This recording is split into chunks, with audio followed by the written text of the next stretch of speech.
Madam, आपका नाम मैं भूल गई। आप रेडियंस क्लिनिक में रिसेप्शनिस्ट है ना? आप है ना, प्लीज मुझे ईमेल पे बिल भेज दीजिए। मैंने आपको मेरा ईमेल आईडी दे दिया है। आप मुझे हार्ड कॉपी जब मैं नेक्स्ट टाइम आऊँ तब दे सकते हैं, कोई बड़ी बात है नहीं। बट ईमेल पे भेज दीजिए, क्योंकि आपने मुझे कल क्या बोला था कि आपका प्रिंटर नहीं चल रहा है। तो हार्ड कॉपी में नेक्स्ट टाइम जब आऊंगी तब ले लूंगी, मगर आप मुझे ईमेल पे बिल दे दीजिए प्लीज। क्योंकि क्या होगा, फिर मैं भूल नहीं जाऊँ, और आपके यहाँ भी क्लाइंट्स आते रहते हैं ना, आप भूल जाओगे। तो आप ईमेल पे अपने सीए को बोल दीजिए कि मेरे को मेरा बिल भेज दे कल का। Thank you. अभी क्या है, मैं संदेश मायकर जो डेंटिस्ट के पास जाती थी ना, वहाँ पर भी मुझे कौन लेके गया था? राहुल महाजन लेके गया था। और वो संदेश मायकर है ना, फ्री में राहुल महाजन के सारे दांत करता था और उसके परिवार के सारे दांत करता था। तो आपको समझना चाहिए कि अगर लोग मेरे पास्ट में जाएंगे तो मैं भी मेरे पास्ट में जा सकती हूँ ना, बिकॉज मुझे मेरे पास्ट से शर्म थोड़ी आती है। जो मेरा पास्ट है वो मेरा पास्ट है, बट मैं पास्ट में रहती नहीं हूँ।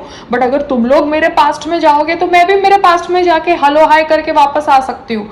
बट मेरा मार्ग तो आगे है ना। तो मेरी कोशिश तो यही है कि नए नए स्किन डॉक्टर्स को क्या कहते हैं, मौका देना, उनके साथ इंटरेक्ट करना, नई साइंस को समझना, बेवकूफ़ नहीं बनना, बहकावे में नहीं आना। मगर मैं मेरे ओल्ड स्किन डॉक्टर्स और ओल्ड डेंटिस्ट को भी मिल सकती हूँ ना, ऐसी तो कोई बड़ी बात है नहीं। But I'm just trying to tell you that people think that a woman needs to be embarrassed of her past. Why will a woman be embarrassed of her past? Her past is what has made her the woman that she is today. You understand? तो anyways, चलो मैं बाद में बात करती हूँ। और पता है क्या, अगर ईमेल के साथ साथ आप मुझे व्हाट्सएप पे भी पीडीएफ भेज देते हैं तो अच्छी बात है। मुझे हार्ड कॉपी की ज़रूरत है नहीं ना, बिकॉज हार्ड कॉपी मैं क्यों रखूँ। आप मुझे खाली पीडीएफ भेज दीजिए बिल का, क्योंकि पीडीएफ तो आपका बिल का कंप्यूटर में बनेगा ना, तो कंप्यूटर से जब आप ईमेल करेंगे तो साथ साथ में मुझे व्हाट्सएप पे पीडीएफ भेज दीजिए। सर मेरे पास आपका लास्ट टाइम का बिल है, इनवॉइस है जब मैं आई थी। तो आपने वो प्रैक्टो के थ्रू किया था। अभी तो 2 मिनट लगते हैं। तो जीएसटी डिटेल्स अगर आपके पास है नहीं तो मैं आपको लास्ट टाइम का बिल दे देती हूँ। तो वो लास्ट टाइम का बिल से आप जनरेट कर दीजिए, ठीक है? Okay, thank you. अभी आप लास्ट टाइम का बिल देख के उसमें आप मेरा मोबाइल नंबर चेंज कर दीजिए, क्योंकि बिल पे आपने पुराना मोबाइल नंबर लिखा था। तो नया मोबाइल नंबर लिख लीजिए अभी और मुझे भेज दीजिए। Thank you. ये तो ऑनलाइन था, ये समझ रहे हो, आपने मुझे बिल ऑनलाइन दिखाया था। तो आपका कंप्यूटर तो चल रहा होगा ना, आपने सॉफ्टवेयर किसी ना किसी मोबाइल में तो डाउनलोड किया ही होगा। तो मतलब आप अभी आज कल परसों इतने सारे दिन में किसी को भी बिल नहीं देने वाले? क्योंकि आपका लैपटॉप अगर रिपेयर पे गया होगा तो आपका सॉफ्टवेयर तो है ना बिल जनरेट करने का किसी के मोबाइल में। आप इतनी बड़ी क्लिनिक हैंडल कर रहे हैं तो कैसे आपके पास सॉफ्टवेयर नहीं है? सॉफ्टवेयर तो होगा ना, इतने सारे कस्टमर्स आते होंगे आपके यहाँ, सबको आप बिल नहीं देंगे? प्रैक्टो के थ्रू बिल जनरेट नहीं करेंगे? तो प्रैक्टो में तो मेरी इन्फॉर्मेशन होनी चाहिए। तो लैपटॉप तो कल मैंने देखा था आपके उस पर, डेस्कटॉप तो था आपके क्लिनिक में। मैंने वीडियो नहीं बनाया बट डेस्कटॉप तो था आपका। आपने खाली मुझे बोला था प्रिंटर उस पर गया है रिपेयर पे। अब आप बोल रहे हो कि लैपटॉप भी रिपेयर पे गया है। तो लैपटॉप तो कल था। एनीवेज मोबाइल है ना, मोबाइल में तो सॉफ्टवेयर डाउनलोड होगा ना। आप इतने सारे कैसे एडजस्टमेंट्स करोगे? आपकी मैडम इतने दिनों के बाद आई तो कोई ना कोई क्लाइंट्स तो वेटिंग में होंगे ना। वो यूएस से वापस आई तो क्लाइंट्स वेटिंग में नहीं है। तो आप सबके कैसे आप पर्चियाँ बनाओगे?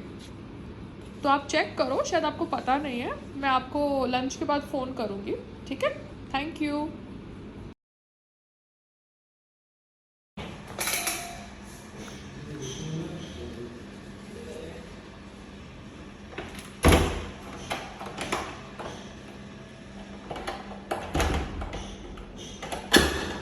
भैया ये साइड आप कब कितना रिपेयर करेंगे? बिकॉज मेरे को कोई इंटरव्यू देना है तो आवाज़ आ रही है। ये है ना, स्क्रैपिंग यहाँ खराब है ना, तो निकाल। तो स्क्रैपिंग निकाल रहे तो मेरी ये वाली जो दीवार है, कॉमन दीवार, उस पर कब तक काम करेंगे? कितने बजे तक?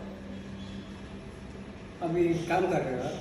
नहीं, आप मुझे बताओ, उसके बाद फिर मैं कॉल करूँगी। हाँ, 1-1.5 घंटा। 1.5 घंटा? हाँ। उसके बाद फिर मैं करती हूँ। हाँ। हाँ। और मुझे अभी समझ पड़ रहा है कि सुशांत सिंह राजपूत के नाम से ऐसे ही नकली नकली आर्टिकल्स निकाल दिए थे जब वो अंकिता के साथ था और उसका दिमाग फिरा दिया था ये बोल के कि भैया तू सुपरस्टार बन गया है, ये हो गया है, वो हो गया है, और फिर उसका दिमाग उसकी गर्लफ्रेंड की तरफ घुमाकर उनका ब्रेकअप करा दिया। समझ रहे हो? बिकॉज ईगो क्लैशेस आने लगे ना, जैसे ये लोग अभी संग्राम और मेरे बीच में कराने की कोशिश कर रहे हैं। Now I can understand what must have happened between Sushant Singh Rajput and Ankita, okay, because they are trying the same shit with me and Sangram now. एक तरफ ईगो फीडिंग कर रहे हैं, दूसरी तरफ ये रियलाइजेशन डालने की कोशिश कर रहे हैं कि भैया सामने वाला कुछ है नहीं। बट ठीक है, हमको भी गेम समझ पड़ गई ना आपकी, और सही टाइम पे समझ पड़ गई। और फिर क्या करेंगे, सामने वाले को चने के झाड़ पे चढ़ाएंगे। जब वो समझेगा कि वो चने के झाड़ पे चढ़ गया है, फिर उठा के उसको पटक देंगे। फिर अगर वो मतलब विलेज बैकग्राउंड से नहीं है तो बैड हैबिट्स में पड़ जाएगा और खुद का सुसाइड कर देगा। तो ये जो गेम मीडिया खेल रहे हैं ना, बिकॉज मुझे भी पता है कि संग्राम का पीआर कौन है, संग्राम का बैकएंड कौन है, और जो ये टी सीरीज़ वाला है उसकी बीवी किसके पीआर के साथ लगी हुई है, मुझे सब समझ पड़ रहा है, ठीक है ना। तो मुझे तो बुरा लगता है आदमियों के लिए, क्योंकि ये बीवियाँ पीआर यूज़ करके अपने हस्बैंड्स की इमेज ख़राब कर रही है। और यहाँ पर मेरा हस्बैंड बेचारा सीधा है और उसकी इमेज उसी के लोग यूज़ कर रहे हैं अपना फ़ायदा करने के लिए, क्योंकि शायद उसने कोई शो वो किया होगा इस लड़की के साथ और वो लड़की को अपना शो पब्लिसिटी में लाना होगा। तो इसलिए इस तरीके का जुगाड़ उन लोगों ने किया मेरे हस्बैंड का इस्तेमाल करके। So now I understand how fucked up the world is. और वो सुशांत भी रह रहा था अंकिता के साथ, ठीक है ना, और दोनों ने मिलके घर खरीदा था। सुशांत ने भी पैसा डाला था, अंकिता ने भी अपना पैसा डाला था, और फिर ऐसी न्यूज़ निकलते निकलते सुशांत का दिमाग घुमा दिया और वो अंकिता को छोड़ के चला गया। उस समय तो दोनों की शादी नहीं हुई थी, मगर वो लोग शादी करने वाले थे। यहाँ पर भी ये घर मेरे नाम पे है, मगर संग्राम ने EMI का पैसा दिया है, जो भी उसने दिया। उसके बाद अब उसका दिमाग ये लोग घुमाने की कोशिश कर रहे हैं, ये नकली नकली आर्टिकल्स निकाल के और नकली नकली न्यूज़ निकाल के। आप समझ रहे हो? तो मुझे भी समझ पड़ रहा है ये लोग क्या रिपीट करने की कोशिश कर रहे हैं। बट ना मैं अंकिता लोखंडे हूँ और ना संग्राम सुशांत सिंह राजपूत है, ठीक है ना। बट तुम लोग जो मीडिया वाले और ये PR ये जो गंद कर रहे हो ना, ये गंद मुझे समझ पड़ रहा है, ठीक है।